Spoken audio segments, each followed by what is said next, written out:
Hey, what's up mga ka-amaze? Once again, this is Amazing Marine Vlog and para sa inyo mga ka-amaze, ako'y lubos na natutuwa at nabigyan na naman tayo ng pagkakataon. Shout out sa lahat ng mga followers ng subscriber ko mga ka-amaze kasi nandiyan kayo palagi na nagsusupport sa akin mga ka-amaze. Yun, I'm so much thankful sa walang sawang suporta ninyo kay Amazing Marine Vlog. Interview tayo ng isang striker naman, ayan, na applicants. Ayan. So hopefully, pagbigay din ito ng mga additional tips, ayan, mga knowledge, ayan, kasi itong applicant na to is katatapos ng kanyang medical, ayan, examination. So, tawagin na natin siya mga ka-amaze, George Losada, so from Iloilo City. So, shout out, dito na siya mga ka-amaze.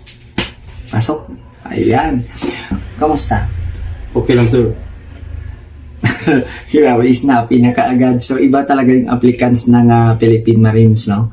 Pwede mo bang ma-share sa amin yung mga experience mo? Yes, sir. Ever since sa pag-apply mo? Yes, sir. Sige.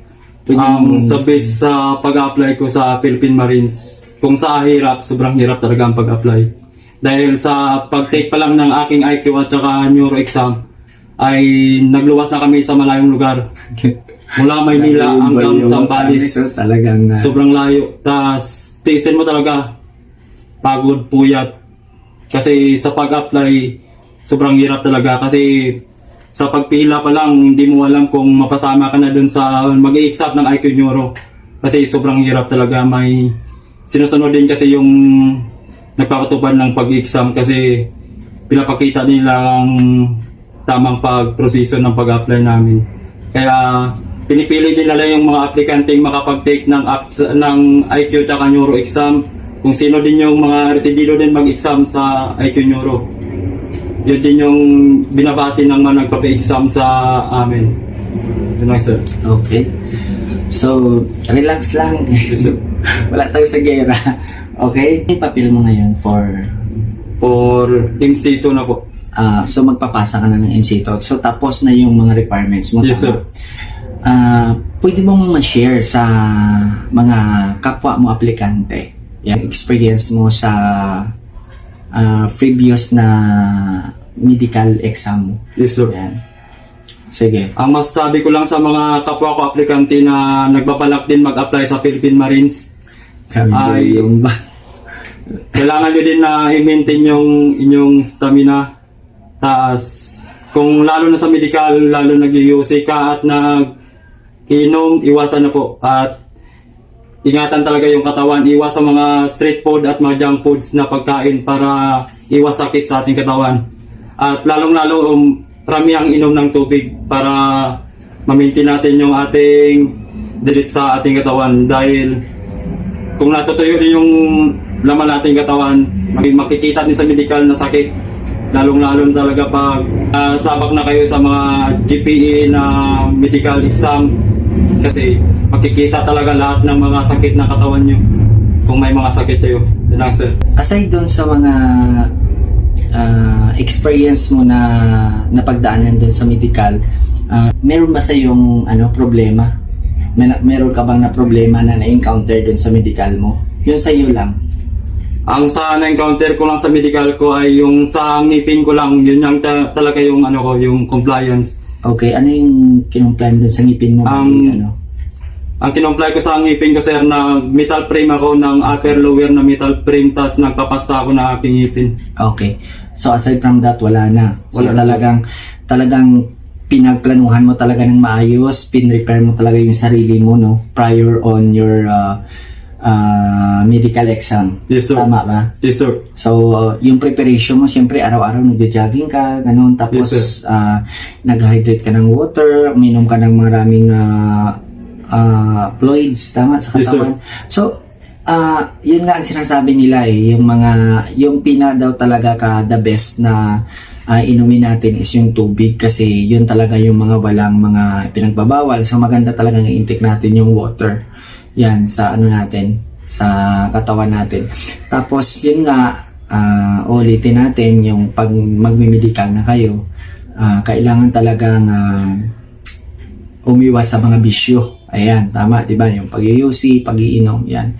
Para i-condition talaga natin yung katawan natin para hindi tayo magkaroon ng mga problema or may encounter pagdating ng ating medical exam. Tama? Yes, sir. Okay. So, sa pagkuha mo ng requirements mo, okay lang naman. Hindi ka naman nahihirapan. Okay lang, sir. So, after ng requirements, di ba, ipapasa mo na sa MC2 and so on and so forth.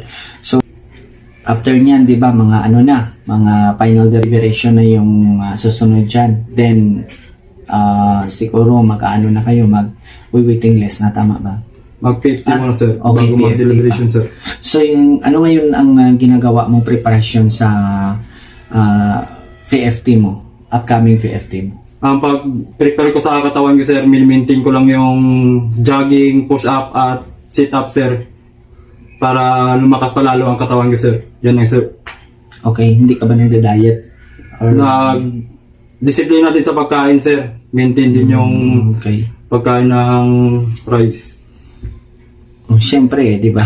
Yes, sir. Dapat ingatan talaga natin yung katawan natin. So, siguro, kaya nga yung masasabi ko lang talaga sa mga applicants na nababagsak, yan, yung nagkakaroon ng problema, nasasabit, or ganito, ganyan. Huwag lang kayo mawala ng pag-asa kasi ilang years ka na nag-apply? 3 years na, sir. So, ito nga, 3 years na siya nag-apply, oh. Di ba, napunta ka pa na nag-apply ka pa sa Coast Guard, tama? Yes, sir. Oh, nag-apply pa siya sa Coast Guard pero hindi rin siya pinala doon. Oh.